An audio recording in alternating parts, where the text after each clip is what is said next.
Good morning दोस्तों।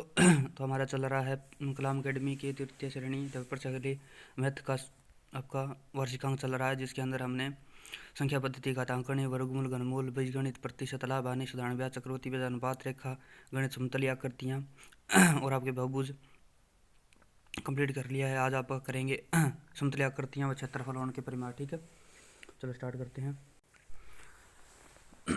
तो देखिए दोस्तों, आपका ये बहुभुज है। बहुभुज के अंदर क्या होता है, तीन या तीन से अधिक भुजाओं से घिरी हुई बंद आकृति आपकी बहुभुज कहलाती है। जिस प्रकार से बहुभुज के प्रकार दो प्रकार का होता है, इस प्रकार से आप देख सकते हैं ये आपकी बहुभुज ही है। ठीक है ना। बहुभुज आपके दो प्रकार के होते हैं। उत्तल बहुभुज, ऐसा बहुभुज जिसका प्रत्येक कोण 180 डिग्री से छोटा हो तो उत्तल बहुभुज कहलाता है। अतः उत्तल बहुभुज की प्रत्येक विकिरण बहुभुज के अभ्यंतर में स्थित होती है, यानी अंदर होती है। अवतल दर्पण की बात करें, सॉरी दोस्तों, अवतल बहुभुज की बात करें, ऐसा बहुभुज जिसका कम से कम एक कोण 180 डिग्री से बड़ा हो अवतल बहुभुज कहलाता है। अवतल बहुभुज में विकिरण अभ्यंतर यानी आपका बहिर्भाग में दोनों में होता है। देखें, अन्य भुजा वाले सम बहुभुज के अंतर कोणों का योग आप निकालेंगे तो आपका सूत्र रहेगा अन माइनस टू इंटू 180 रहेगा।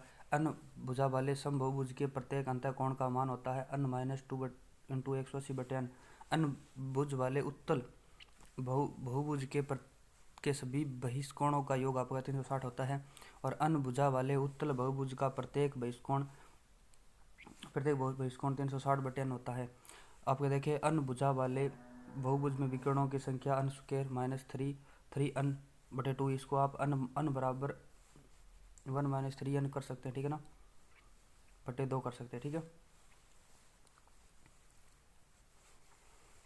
इसके बाद देंगे अष्ट बहुभुज में विकर्णों की संख्या आप निकाल सकते हैं दोस्तों। इस प्रकार से निकल जाएगी आपकी 20 रहेगी। किसी बहुभुज में 9 विकर्ण है तो बहुभुज के भुजाओं की संख्या क्या होगी, तो 6 रहेगी। किसी बहुभुज में भुजाओं की संख्या 15 है तो बहुभुज के विकर्ण होंगे, विकर्ण आप निकाल सकते हैं, 90 रहेंगे। अष्ट बहुभुज का प्रत्येक अंतः कोण का मान होगा तो 135 डिग्री होगा। और आपके नाम बहुभुज वाले किसी अंतः कोणों के योग के को समकोण के बराबर है तो आप क्या करेंगे, और 2n बराबर n-2 समकोण कर दें। ठीक है ना। अन्य भुजाओं वाले उत्तल बहुभुज के बाह्य कोणों का योग होता है तो आपका 4 समकोण होता है। एक सब बहुभुज के प्रत्येक 120 डिग्री है तो उसके बहुभुजों की संख्या होगी तो आपकी 6 रहेगी। एक बहुभुज में अंतः कोणों का मान 80 डिग्री है तो बाकी 4 कोण समान है तो प्रत्येक कोण का मान आपको निकाल लेना, तो 115 रहेगा। 10 बहुभुजाओं वाले सम बहुभुज का प्रत्येक बाह्य कोण होता है तो आपका 36 डिग्री होता है। यहाँ पे इस प्रकार से बाहर कोण निकल जाएगा आपका। सम अष्ट बहुभुज के प्रत्येक बाह्य कोण का मान होता है तो आपका ये 45 रहेगा। आपके 360 के अंदर 8 का भाग देंगे तो आपका 45 आ जाएगा। सम बहुभुज के सभी अंतः कोणों का योग उसके बाह्य कोणों के योगफल के 3 गुना होता है तो बहुभुज के भुजाओं की संख्या होगी तो आपके 8 रहेगी। एक सम बहुभुज के प्रत्येक बहिकोण 40 डिग्री है तो बहुभुज की भुजाओं की संख्या आपकी दोस्तों 9 रहेगी। इस प्रकार से आपका ये निकल जाएगा। ठीक है ना। आगे वाला टॉपिक दोस्तों समतलीय आकृतियाँ एवं का क्षेत्रफल एवं परिमाप। देखें, त्रिभुज तीनों भुजाओं से घिरी हुई बंद आकृति को त्रिभुज कहते हैं। ये आधार है, ये ऊंचाई है उसके, आप ये इसके ऊंचाई होती है। ठीक है। समकोण की बात करें, यहाँ पर एक कोण 90 डिग्री का होता है। आधार कर्ण और लंब होता है। कर्ण निकालते हैं लंब स्क्वायर प्लस आधार स्क्वायर की रूट करके। समकोण का क्षेत्रफल निकलता है 1 बटा आधार गुणा ऊंचाई। और अंतःवृत्त की त्रिज्या अगर r दे रखी है, अंतःवृत्त की त्रिज्या अगर r दे रखी है तो आधार प्लस लंब प्लस माइनस कर्ण बटा 2 हो जाए। ठीक है ना। अगर आपको इसके अंदर अंतःवृत्त बनाया हुआ है और उसकी त्रिज्या r दे रखी है तो आपका आधार प्लस लंब कर देंगे और माइनस कर्ण करके बटा 2 कर देंगे, आपका क्षेत्रफल निकल जाएगा। अगर आपको परिवर्त की त्रिज्या दे रखी है r तो आपका कर्ण बटा 2 हो जाएगा। ठीक है ना, कर्ण बटा 2 हो जाएगा। समबाहु त्रिभुज की बात करें, जिस त्रिभुज की सभी भुजाएं समान हो समबाहु त्रिभुज कहलाता है। प्रत्येक कोण 60 डिग्री का होता है। यहाँ पर इस प्रकार देख सकते हैं, प्रत्येक कोण 60 डिग्री ए होता है और ये इसका बीच के अंतर आपका अंतःवर्त बनता है और इसका केंद्र बिंदु भी r होता है। ठीक है ना, केंद्र बिंदु होता है। आगे देखें, समबाहुभुज का क्षेत्रफल ज्ञात करेंगे तो √3/4 इंटू भुजा स्क्वायर आ जाएगा। समबाहु त्रिभुज की बात करें, समबाहु त्रिभुज की ऊंचाई निकालेंगे तो आपका 3/2 इंटू भुजा हो जाएगा।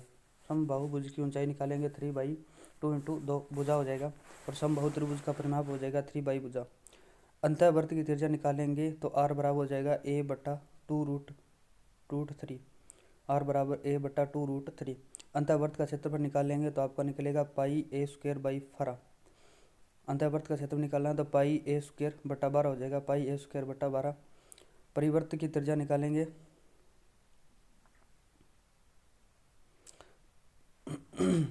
परिवर्त की त्रिज्या निकालेंगे दोस्तों तो आपका निकलेगा आर बराबर ए बाई रूट 3 हो जाएगा, ए बाई रूट 3। और अब परिवर्त का क्षेत्रफल निकलेंगे तो पाई ए स्क्वायर बाई 3 हो जाएगा, पाई ए स्क्वायर बाई 3 हो जाएगा। समद्विबाहु त्रिभुज की बात करते हैं। जिस जिस त्रिभुज में केवल दो भुजाएं समान हो समद्विबाहु त्रिभुज कहलाता है। इसके आधार पर कोण समान होते हैं, आधार के कोण समान होते हैं। ये इस प्रकार से ए और बी एक आपका कोण समान है। समद्विबाहु त्रिभुज का क्षेत्रफल ज्ञात करने का सूत्र होता है b/4 root A 4a square minus B square. समद्विबाहु त्रिभुज का क्षेत्रफल ज्ञात करेंगे तो b/4 root 4a square minus B square आपका सूत्र रहेगा। ठीक है, समद्विबाहु त्रिभुज का क्षेत्रफल ज्ञात करने का सूत्र होता है b/4 root 4a square minus B square. समद्विबाहु त्रिभुज का परिमाप होता है 2a प्लस b होता है। ऊंचाई ज्ञात करेंगे तो आपको क्या निकालना है 1/2 root 4a square minus B square. 1/2 4a square minus B square root के अंदर 4a square minus B square. ठीक है, विषमबाहु त्रिभुज की देखें, जिस त्रिभुज की सभी भुजाएं समान हो वह विषमबाहु त्रिभुज कहलाता है। विषमबाहु त्रिभुज की तीनों भुजाएं समान होती है। विषमबाहु त्रिभुज का क्षेत्रफल आपको इस प्रकार से निकालना पड़ेगा। रूट के लगाकर अस बराबर अस माइनस ए इंटू अस माइनस बी और ब्रैकेट के अंदर अस माइनस सी। अस का मतलब होता है ए प्लस बी प्लस सी बटा 2। किसी भी त्रिभुज के भुजाओं के मध्य बिंदुओं को मिलाने पर एक विशिष्ट त्रिज्या प्राप्त होती है जो मुख्य त्रिभुज को 4 बराबर भागों में बांटती है। भुजाओं के मध्य बिंदु को मिलाने पर एक आपको विशिष्ट त्रिभुज प्राप्त होता है जो मुख्य त्रिभुज को 4 बराबर भागों में बांटता है और चारों भाग सर्वांग सम होते हैं। इस विशिष्ट त्रिभुज का क्षेत्रफल मुख्य त्रिभुज के क्षेत्रफल का 1/4 होता है तथा इसका परिमाप मुख्य त्रिभुज का आधा होता है। चतुर्भुज की बात करें, 4 भुजाओं से घिरीबंद आकृति चतुर्भुज कहलाती है। चतुर्भुज के प्रकार आयत। यदि किसी चतुर्भुज को आमने सामने की भुजाएं समान होता है, प्रत्येक कोण 90 डिग्री हो तो आयत कहलाता है। आयत का क्षेत्रफल लंबाई इंटू चौड़ाई होता है। सभी जानते हैं आयत का क्षेत्रफल 2 इंटू लंबाई प्लस चौड़ाई होता है। आयत का परिमाप है दोस्तों, ठीक है ना, क्षेत्रफल इसने मिसप्रिंटिंग हो गया। आयत का परिमाप है 2 इंटू लंबाई प्लस चौड़ाई होता है। आयत का विकर्ण ज्ञात करते हैं तो लंबाई स्क्वायर प्लस चौड़ाई स्क्वायर रूट के अंदर लंबाई स्क्वायर प्लस चौड़ाई स्क्वायर हो जाए। ठीक है ना, किसी आयत की लंबाई और चौड़ाई का योग x है तो y हो तो उसका क्षेत्रफल होगा। अगर विकर्ण दे रखा है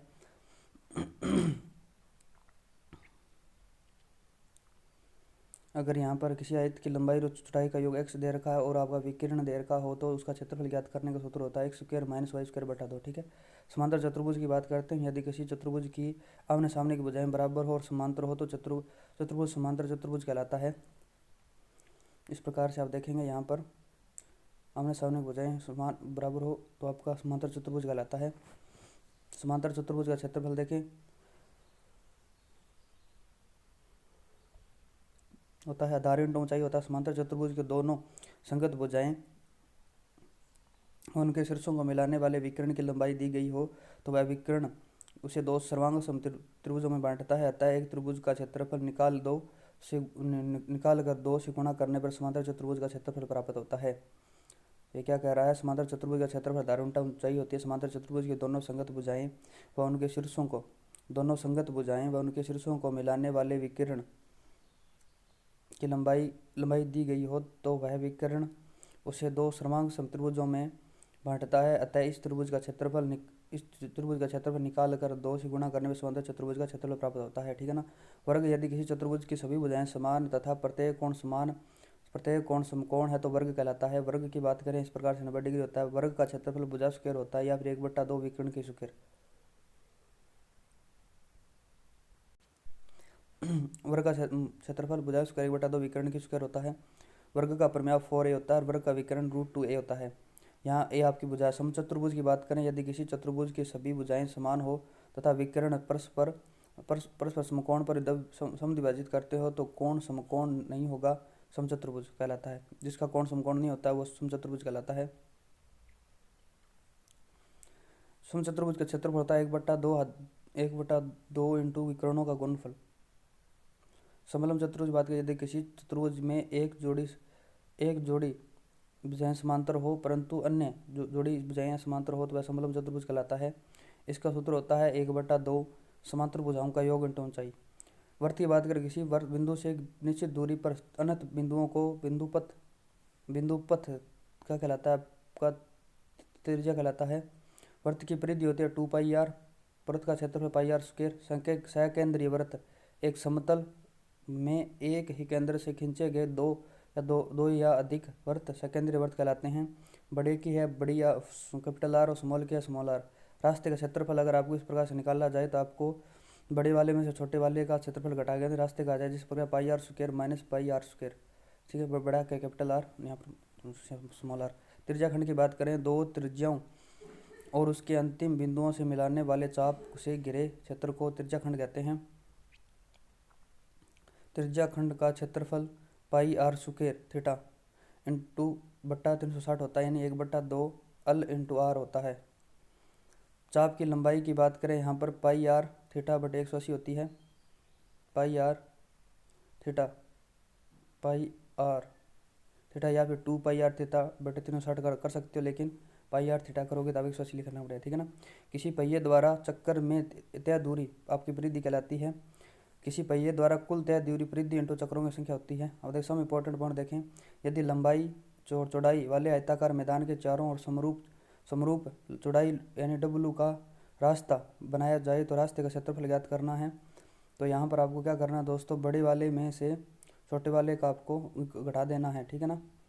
2W लंबाई प्लस चौड़ाई प्लस 2W वर्ग इकाई होगा। यदि किसी आयताकार मैदान की लंबाई और चौड़ाई है और इसके अंदर W समरूप चौड़ाई का रास्ता है तो रास्ते का क्षेत्रफल आप इस प्रकार से निकाल सकते हैं। यदि लंबाई और चौड़ाई वाले आयताकार मैदान के बीचों बीच लंबाई तथा चौड़ाई के अनुदिश W रास्ता रास्ता है तो एक दूसरे को काटता है तो रास्ते का क्षेत्रफल इस प्रकार से निकल जाएगा दोस्तों। ठीक है ना। W लंबाई प्लस चौड़ाई माइनस W वर्ग इकाई। ठीक है ना।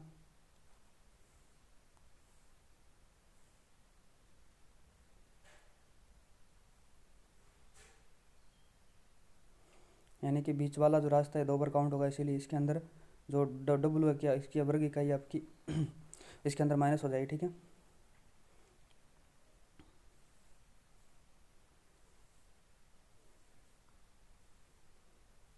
अगर देखिए 3 समरूप वृत्तों के स्पर्श करने के पश्चात बने छायांकित भाग का क्षेत्रफल यानी कि इस प्रकार से इसका आप निकालेंगे। तो यहाँ पर देखें रूट 3 माइनस π/2 r² बराबर रूट थ्री माइनस π/r²/2, जहाँ समरूप वृत्त की त्रिज्या r है। तो इस प्रकार से अब छायांकित भाग का क्षेत्रफल निकल जाएगा दोस्तों। अगर देखें r त्रिज्या वाले अर्धवृत्त के अंतर्गत अधिकतम क्षेत्रफल वाला एक त्रिभुज खींचा गया है तो त्रिभुज का क्षेत्रफल रहेगा r² रहेगा। ठीक है ना। ये r² रहेगा 1/2 आधार इंटू ऊंचाई, आधार इंटू ऊंचाई 1/2 आधार इंटू ऊंचाई। आधार आपका 2r है तो उसकी ऊंचाई r है तो आपका क्या रहेगा दोस्तों, r² रहेगा। ठीक है। x इकाई भुजा वाले वर्ग की चारों भुजाओं को स्पर्श करने वाले वृत्त का क्षेत्रफल πx²/4 वर्ग रहेगा। ठीक है ना। इस प्रकार से x/2 और x/2 इस प्रकार ये है। तो यहाँ से अगर आपके ये क्षेत्रफल निकाला जाए तो इसकी त्रिज्या ये रहेगी और वृत्त का क्षेत्रफल होता है πr²। ठीक है, πr² होता है इस प्रकार से आपका ये निकल जाएगा πr²/4। r त्रिज्या वाले 4 समरूप वृत्तों को परस्पर स्पर्श करने से घिरे छायांकित भाग का क्षेत्रफल आपका 6/7 r वर्ग रहेगा। तो इसका जरूरी नहीं है दोस्तों, आप इस प्रकार से निकालें।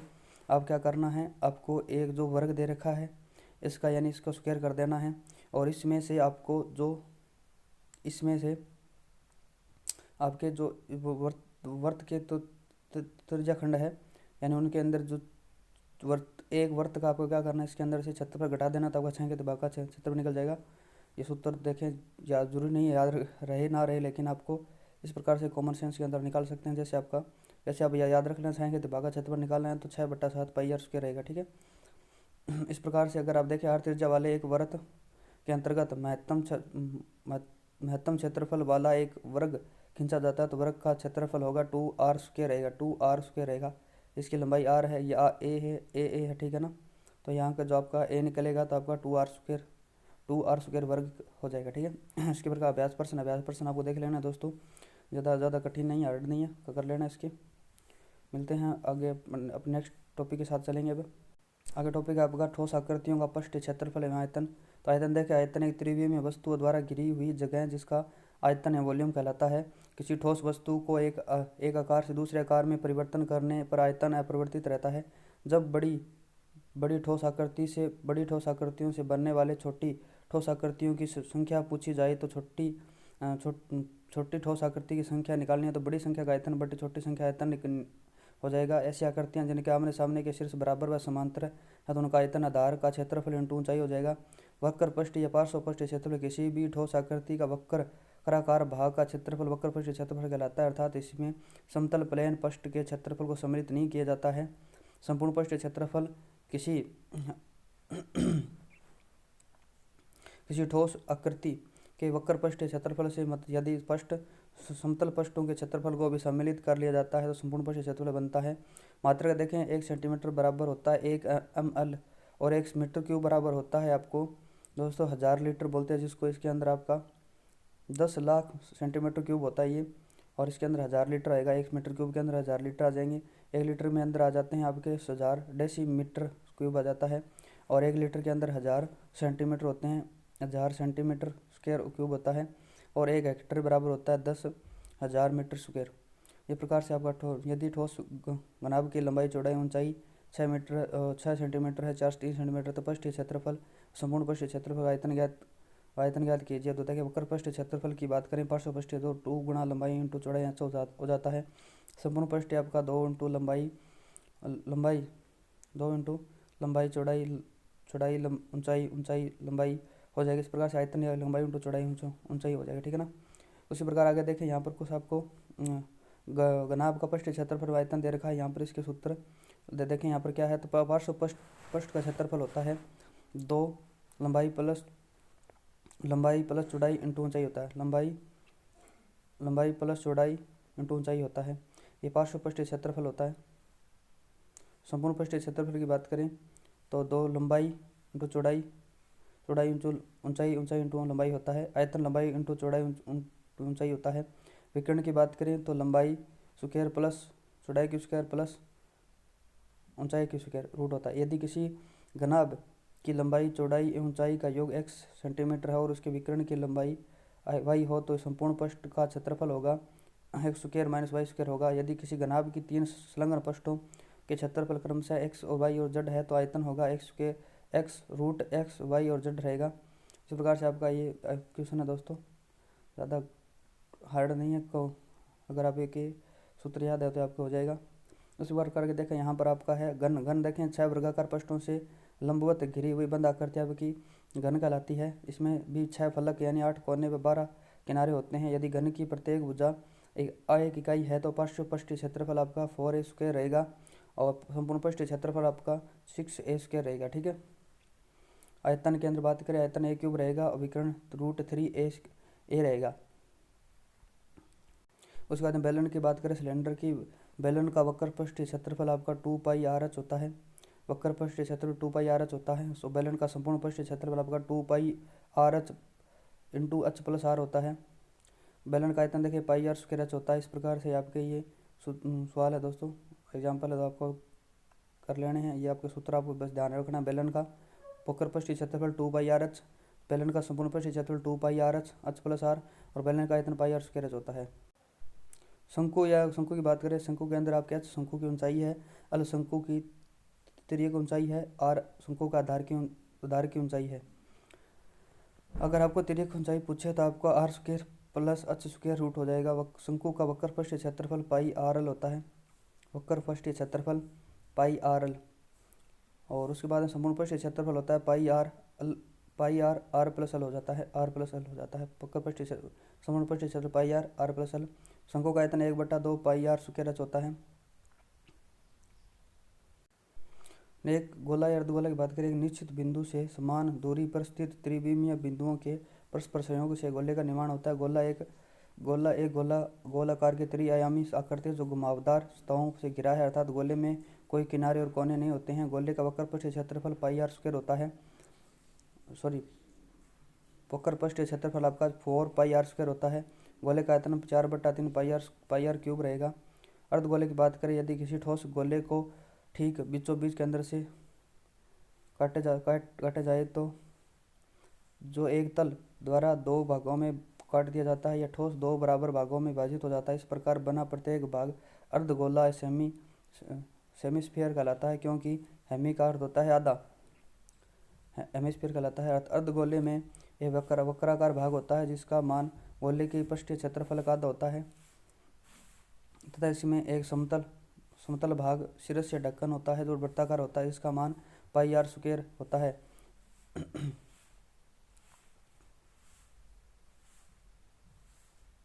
जहाँ आर वृत्त की त्रिज्या है और गोले की त्रिज्या के बराबर होता है। इसके बाद अर्धगोले का वक्र पृष्ठीय क्षेत्रफल होता है 2 पाई आर स्क्वायर, और अर्धगोले का संपूर्ण पृष्ठीय क्षेत्रफल होता है 3 पाई आर स्क्वायर, और अर्धगोले का आयतन होता है 2/3 पाई आर क्यूब। अर्धगोले का वक्र पृष्ठीय क्षेत्रफल 2 पाई आर स्क्वायर, अर्धगोले का संपूर्ण पृष्ठीय क्षेत्रफल 3 पाई आर स्क्वायर, और अर्धगोले का आयतन 2/3 पाई आर क्यूब। अगर देखें तो आपका संख्या की बात करते हैं, आंकड़े डाटा बात करें, गुणात्मक मात्रात्मक चर के मानों के समुच्चय को आंकड़ा कहा जाता है, और आंकड़े मापे जाते हैं, एकत्रित किए जाते हैं, रिपोर्ट किए जाते हैं, अथवा उनका विश्लेषण किया जाता है। विश्लेषण के पश्चात आंकड़ों को ग्राफ के रूप में प्रस्तुत किया जाता है। आंकड़े अपने आप में सूचना नहीं होते हैं, उनका प्रसंस्करण प्रोसेस करके उनकी सूचना निकाली जाती है। आंकड़ों पर प्रसंस्करण होगा, उसकी सूचना निकाले, जो उसके बाद ज्ञान प्राप्त होगा। आंकड़ों के संकलन के स्रोत देखें, आंकड़े संकलन में 2 स्रोत होते हैं, प्राथमिक स्रोत और द्वितीय स्रोत। प्राथमिक स्रोत की बात करें, आंकड़ों में प्राथमिक स्रोतों से अभिप्राय एक ऐसे स्रोतों से है जहाँ से आंकड़ों का उद्गम हुआ है, अर्थात अनुसंधानकर्ता द्वारा पहली बार उद्गम के स्रोत के संकलित किए गए आंकड़े। प्राथमिक आंकड़े उद्गम स्रोत प्राथमिक स्रोत कहलाता है। इसमें अनुसंधानकर्ता द्वारा गठित टीम उन दोनों से प्रत्यक्ष रूप से संपर्क स्थापित करती है जिन्हें उन्हें मौलिक सूचना प्रदान करते हैं। द्वितीय स्रोत की बात करें, आंकड़ों के द्वितीय स्रोत से अभिप्राय किसी उस एजेंसी या संस्था के आंकड़ों के संकलन से है जिसमें पहले से ही सांख्यिकी सर्वेक्षण द्वारा यह आंकड़े एकत्रित किए हुए हैं। आपके सांख्यिकी अध्ययन से संबंधित यह आपको सीधी सूचना उपलब्ध नहीं कराते हैं, आपको सूचना पर भी निर्भर रहना पड़ता है जो पहले से उपलब्ध है या एकत्रित की जा चुकी है। MS ब्लेयर के अनुसार द्वितीय आंकड़े वे होते हैं पहले से अस्तित्व में है और वर्तमान प्रश्नों के उत्तर में नहीं बल्कि दूसरे उद्देश्य के लिए एकत्रित किए गए हैं। वेस्ले के अनुसार जो आंकड़े दूसरे व्यक्तियों द्वारा एकत्रित किए गए उन्हें द्वितीय आंकड़े कहते हैं। सेक्रिस्ट ने ठीक कहा है कि प्राथमिक और द्वितीय आंकड़ों का अंतर केवल अवस्था का ही है। जो आंकड़े एक पक्ष के लिए हैं प्राथमिक और दूसरे के हाथ से है तो द्वितीय आंकड़े हैं। ठीक है, इसी प्रकार यहाँ पर देखें, बारंबारता बटन की बात है। बारंबारता किसी आंकड़े की जितनी बार पुनरावृत्ति होती है उसकी बारंबारता होती है। इसे आपसे आपकी यानी फ्रीक्वेंसी से आपका प्रदर्शित करते हैं। मिलान चिन्ह यानी बारंबारता को प्रदर्शित करने के लिए सर्वप्रथम सीधी या तिरछी लाइनों का प्रयोग करके व्यक्त करना ही मिलान चिन्ह कहलाता है। जैसे 1, 2, 3 और 4 के लिए इस प्रकार से टेढ़ी रेखा, और 5 के लिए 3 के साथ 4 और एक डंडा, फिर और 10 के लिए इस प्रकार से ये 5 के लिए 4 और 5 के लिए इस प्रकार हो जाएगा, 6 के लिए ये हो जाएगा, 10 के लिए इस प्रकार। प्रपरास या परिसर या रेंज विचर के अधिकतम व न्यूनतम मान के अंतर को ही परास कहते हैं। निम्न आंकड़ों की परास ज्ञात करनी है तो अधिकतम से और न्यूनतम यानी 41 - 5 करते हैं 36 है। निम्न आंकड़ों की परास ज्ञात करनी है तो अधिकतम आपका 53 है और न्यूनतम आपका -15 है, तो आपको क्या करना है, इसको माइनस कर देना। 53 + 15 आपका 78 हो जाएगा। विचर क्या होता है, जिसका मान समय और स्थिति के अनुसार परिवर्तित होता रहता है, विचर कहलाता है। यह 2 प्रकार के होते हैं, खंडित विचर और सतत विचर। खंडित विचर होता है विचर का मान आपका निश्चित होता है। खंडित विचर यानी विचर का मान निश्चित होता है, जैसे 5 x - 5 7 11 8 21। सतत विचर होता है, इसमें विचर का मान मान निश्चित न होकर एक समूह अथवा वर्ग को प्रदर्शित करता है, जैसे 0 से 10 और 10 20 से 40 और आपका 50 से 60। ठीक है ना। यहाँ से न्यूनतम सीमा 10 और अधिकतम सीमा आपकी 20 है, यानी L1 न्यूनतम है, L2 अधिकतम है। वर्ग अंतराल देखें, वर्ग अंतराल क्या होता है, I/4 होता है। I/4 होता है 20 - वर्ग अंतराल जिसे आई बटा बोलते हैं, जिसके 20 माइनस 10 यानी 10 होता है। मध्यमान की बात करें तो L1 प्लस L2 बटे 2 हो जाएगा, यानी 10 20 प्लस 2 हो जाएगा, 100 हो जाएगा। किसी वर्ग का वर्ग अंतराल 12 है और मध्यमान 43 है, तो वर्ग की सीमाएं ज्ञात करें तो सीमाएं किस प्रकार से निकाली जाती है। मध्यमान आपका 43 और वर्ग अंतराल आपका वर्ग अंतराल बटे 2 हो जाएगा, तो आपकी न्यूनतम सीमा निकलेगी। और मध्यमान यानी कि आपका एक्स एक्स आपका और आपका वर्ग अंतराल बटे 2 हो जाएगा, तो आपका वर्ग अंतराल है आपका 12 12 2 हो जाएगा, तो अधिकतम सीमा निकल जाएगी इस प्रकार से दोस्तों।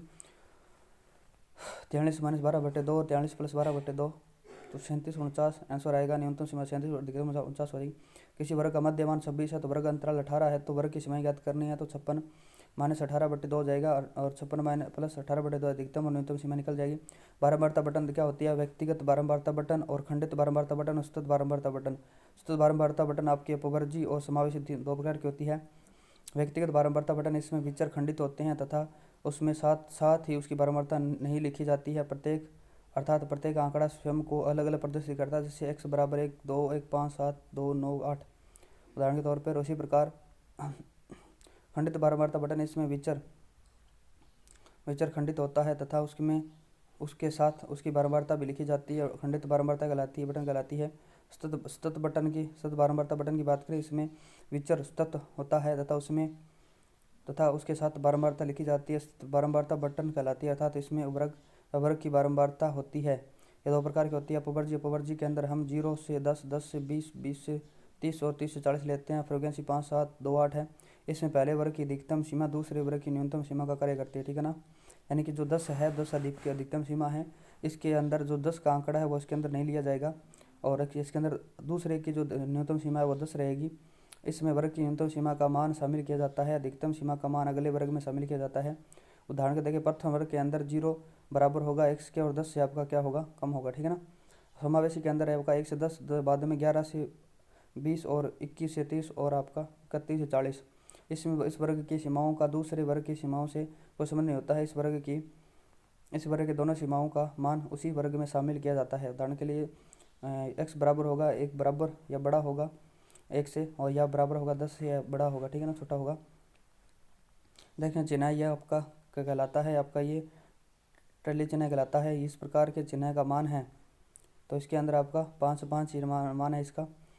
किसी पौधे की 35 पत्तियों को लंबाइयों के आंकड़ों में 1 मिलीमीटर का सही रूप से निम्न सारणी में दिया गया है। यहाँ पर कहना सत्य है कि अधिकतम पत्तियाँ हैं, तो आपके इनमें से कोई नहीं होगी दोस्तों, ठीक है ना। अधिकतम पत्तियों की संख्या निकालने से क्योंकि विचर आपका सतत है, अतः निश्चित मान प्राप्त बताना संभव नहीं है। इस प्रकार से आपके आ गए, तो इसके अंदर आपको क्या करना है, श्रेणी का कौन सी संख्या 9 को व्यक्त करती है, तो ये आपको बता देना है। दी गई बारंबारता सारणी में 60 kg कम वजन के व्यक्तियों की संख्या ज्ञात करनी है, तो इसके अंदर हम 60 से कम वाले हैं तो आपके 29 निकलेंगे, ठीक है। इसके अंदर आपकी 60 वाली सीमा उसके अंदर काउंट नहीं होगी, 60 से कम वाले हो जाएंगे, ये 26 आएंगे, ठीक है। आपको यहाँ 54 46 54 37 84 70 16 58 61 यहाँ पर 20 छात्रों के गणित विषय में 100 से अंक में निम्नलिखित अंक प्राप्त हुए हैं। उपयुक्त वर्गीकरण बारंबारता सारणी होगी ये, इस प्रकार से हम इसको बारंबारता सारणी बना देंगे दोस्तों, ठीक है ना। इस प्रकार से ये निकल जाएगा। आगे देखें, केंद्रीय प्रवृत्ति के मान की बात करें तो केंद्रीय प्रवृत्ति के मान आपके गणितीय और स्थिति के अनुसार होते हैं।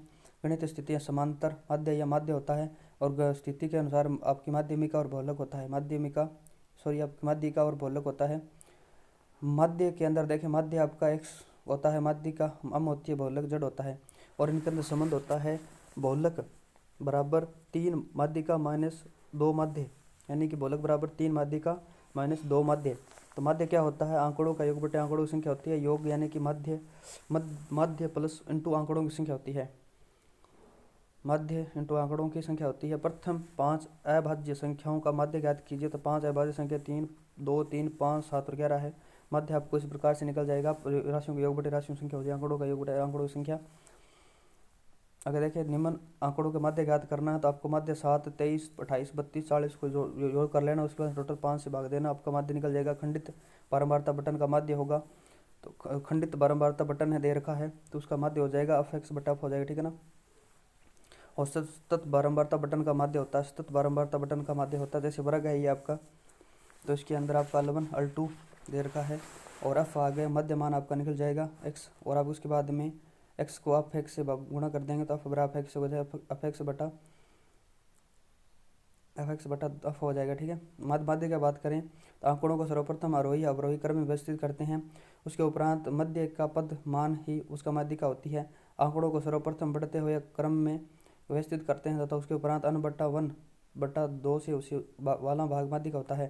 निम्न आंकड़ों का माध्यिका ज्ञात करने तो पहले हम इसको बढ़ते हुए क्रम में लिखेंगे। 6 7 9 13 17 23 29 31 35 36 48 प्रकार से आपका मध्य मान आपका 11 है। 11 + 1/2 यानी कि टोटल आपका 12/2 यानी 6वां भाग आ जाएगा। ठीक है ना, छठा भाग आ जाएगा तो उसके 23 आ जाएंगे। ठीक है,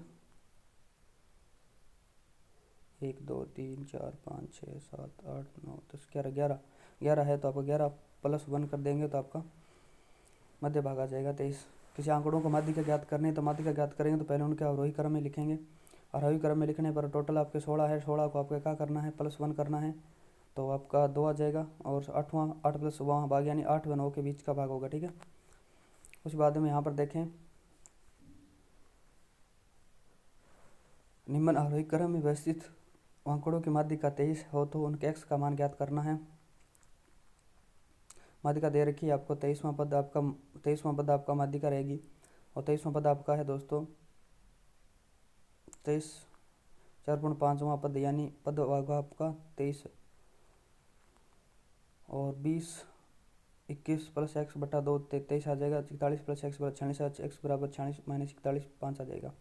खंडित बारंबारता बटन की माध्यिका ज्ञात करनी है तो सर्वप्रथम संचयी बारंबारता का निर्माण करते हैं और n बटा 2 का मान ज्ञात करते हैं।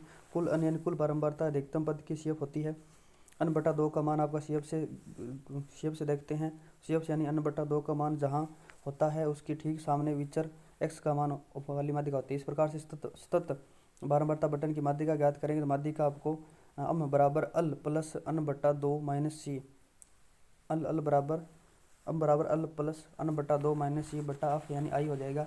अल माध्यिका वर्ग की न्यूनतम सीमा होती है, अल आपकी माध्यिका वर्ग की न्यूनतम सीमा होती है और अन आपकी कुल बारंबारता अथवा अंतिम पद की CF होती है। एफ आपकी माध्यिका वर्ग की बारंबारता होती है। सी माध्यिका वर्ग के ठीक पहले वाले वर्ग की CF होती है और आई बटा माध्यिका वर्ग का वर्ग अंतराल होता है। इसके बाद बहुलक ज्ञात करें। बहुलक सर्वाधिक बारंबार चर के बहुलक कहते हैं। निम्न आंकड़ों का बहुलक इस प्रकार से होगा तो यहाँ पर 7 का 6 बार हो रहा है तो 6 आपका इसका बहुलक रहेगा, जो 7 आपका बहुलक रहेगा।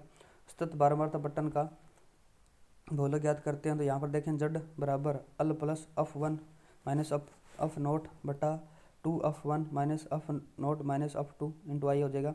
अल यहाँ पर क्या है, अल बहुलक वर्ग की न्यूनतम सीमा है। f1 आपके बहुलक वर्ग की बारंबारता है, अफ नोट बहुलक वर्ग के ठीक पहले के वर्ग की बारंबारता है और f2 बहुलक वर्ग के ठीक बाद के वर्ग की बारंबारता है। आई बटा h यानी बहुलक वर्ग का वर्ग अंतराल है। स्तंभ आरेख है, दंड आरेख है, ग्राफ आरेख की बात करते हैं। यह एक बीम आरेख है, एक आयाम होता है इसके अंदर। इसमें स्तंभों की चौड़ाई समान होती है, स्तंभों के ठीक समान एक स्थान होता है। यह खंडित बारंबारता बटन का ग्राफीय निरूपण है। y अक्ष पर किया जाने वाला पैमाना माप इकाई दिए गए आंकड़े में CF होता है, अर्थात यह बड़ी से बड़ी संख्या होती है जो दी गई संख्या का पूर्णतः विभाजित होती है। निम्न आंकड़ों का दंड आरेख प्रदर्शित करना, इस प्रकार से आपका दंड आरेख बनेगा। इस प्रकार से हम उसका आरेख को दंड आरेख में विभाजित कर लेंगे। आयत की बात करें, आयत चित्र यदि आपके द्वि आरेख होते हैं इसमें स्तंभ समान चौड़ाई के होते हैं किंतु उनके मध्य रिक्त स्थानीय होता है।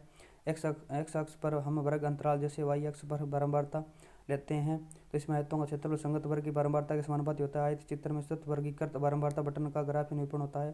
निम्न आंकड़ों का आयतीय चित्र देखें तो आयत चित्र देखें तो 0 से 10, 10 से 20, 20 से 30, 30 से 40 और 40 से 50 प्रकार से हम इसको आंकड़ा बनाएंगे तो आयत ग्राफ इस प्रकार से बनेगा आपको दोस्तों। इसके अंदर बीच में आपको जगह नहीं छोड़नी है। उसके बाद देखें पाई चित्र या वृत्त आरेख यानी एक द्वितीय में आरेख है। इसमें आंकड़ों को एक वृत्त में प्रदर्शित किया जाता है। केंद्रीय कोणों का मान 360 डिग्री होता है और थीटा बराबर इकाई की मात्रा बटी कुल मात्रा इंटू 360 हो जाएगा। जब किसी केंद्रीय कोण देकर मात्रा पूछी जाए तो आपको इकाई की मात्रा यानी इकाई का केंद्रीय कोण बटे कुल केंद्रीय कोण इंटू कुल मात्रा हो जाएगी।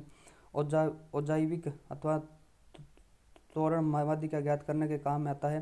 सामान्य वक्र के माध्यिका बहुलक बराबर होते हैं, अब उनके समेकित बटन में माध्य बहुलक आपके बराबर होते हैं। ठीक है ना, इस प्रकार से देखें यहाँ पर आपका अवर्गित आंकड़ों का बराबर चौड़ाई व भिन्न ऊंचाई का बराबर दूरी पर शीर्ष स्तंभों को प्रदर्शित करने वाला होता है तो आपका दंड चित्र होता है। आंकड़ों को लेखा के द्वारा प्रदर्शित करने की विधि जैसे आंकड़े आयतों प्रदर्शित किए जाते हैं।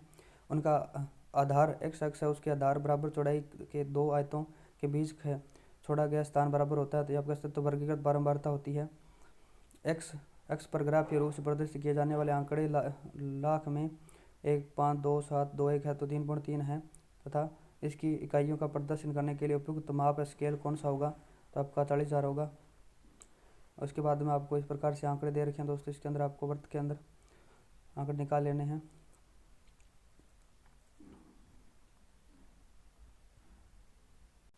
आगे दोस्तों आपका है लास्ट टॉपिक प्रायिकता। किसी घटना के घटित होने की संभावना को उसकी प्रायिकता कहा जाता है। किसी घटना के ई की प्रायिकता को पी ई से प्रदर्शित किया जाता है। पी यानी कि ई के अनुकूल परिणामों की संख्या बड़े प्रयोग में सभी संभव परिणामों की संख्या। किसी प्रयोग की सभी प्रारंभिक घटनाओं की प्रायिकता का योग सदैव एक है। सदैव एक होता है तो ई घटना ई नहीं है हो तो ई द्वारा व्यक्त होता है। इसे ई और ई बार से एक दूसरे को पूरक माने जाते हैं। ई प्लस ई बार आपका एक होता है तो ई पी बराबर A1 माइनस पी होता है। असंभव घटना जो अर्थात जो कभी घटित न हो उस प्रायिकता आपकी सदैव 0 रहती है। जिस घटना या घटित होना निश्चित स्वीकार है उसकी प्रायिकता 1 होती है, यानी यह निश्चित और निर्धारित घटना होती है। किसी भी घटना की प्रायिकता का मान 0 अथवा 0 से बड़ा व 1 से अथवा 1 से छोटा होता है।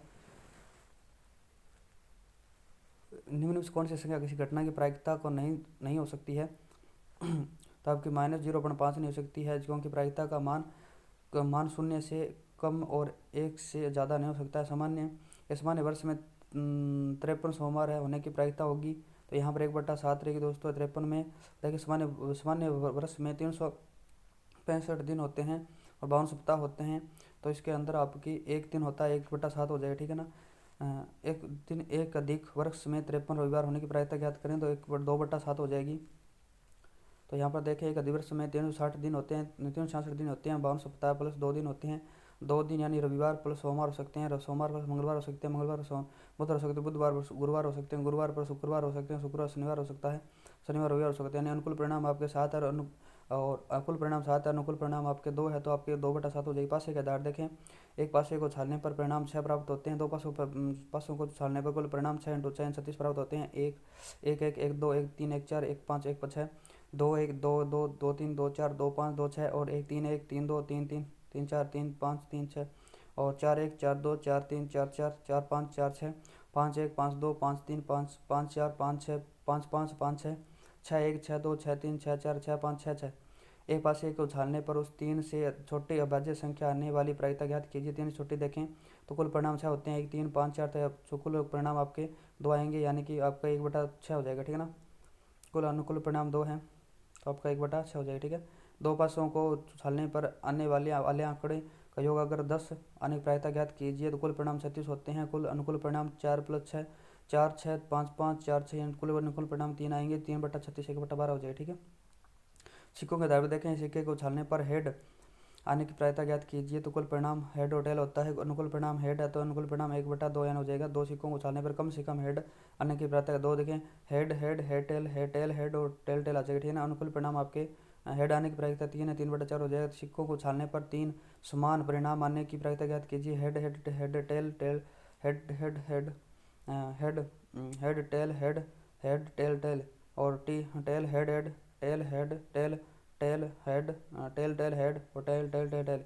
यहाँ पर अनुकूल परिणाम आपके head head head tail tail tail है, ठीक है ना। अनुकूल परिणाम आपके 2/8 हो जाएगा, ठीक है ना। ताश पर आधारित ताशा यानी 52 है तो आपके ताश के पत्ते टोटल 52 होते हैं, जिसमें लाल 26 होते हैं, काले भी 26 होते हैं और 13 आपके पान के होते हैं, 13 ईंट के होते हैं, हुक्म के 13 होते हैं, चिड़ी के भी 13 होते हैं। 13 के अंदर देखें तो इसके अंदर आपके डिजिटल कार्ड वाले आपके 9 होते हैं, 2 से 10 तक मुख्य होता है, आपके मुख्य कार्ड होते हैं जे के और के, ठीक है ना। मुख्य आपके बादशाह बेगी और गुलाम होते हैं, ठीक है। और इक्का होता है आपका एक इक्का होता है, तो यानी कि अंकों की कार्ड की संख्या होती है 9 + 4 यानी 36 होते हैं और अब मुख्य कार्ड 3 × 4 12 होते हैं और आपके इक्के की संख्या होती है 4। इस प्रकार टोटल 52 पत्ते बन जाते हैं।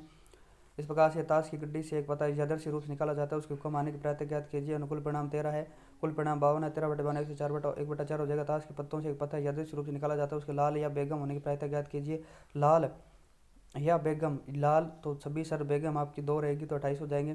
कुल परिणाम 52 है तो 28 पर मत हो जाए। ताश के पत्तों से एक पत्ता आदर्श रूप से निकाला जाता है, उसके लाल और बेगम होने की प्रायिकता ज्ञात करें तो कुल परिणाम आपके लाल और बेगम, देखिए लाल और बेगम दोनों शर्त लागू होगी। कुल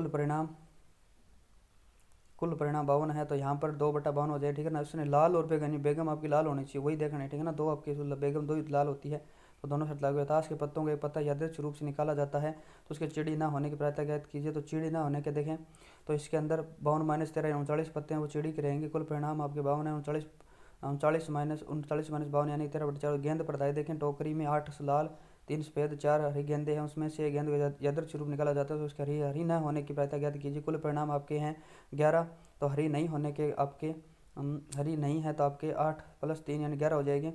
और उसके बाद में देखें कुल परिणाम है 8 + 3/4 यानी 15 है, टोटल 11/15 हो जाएगा। एक बैग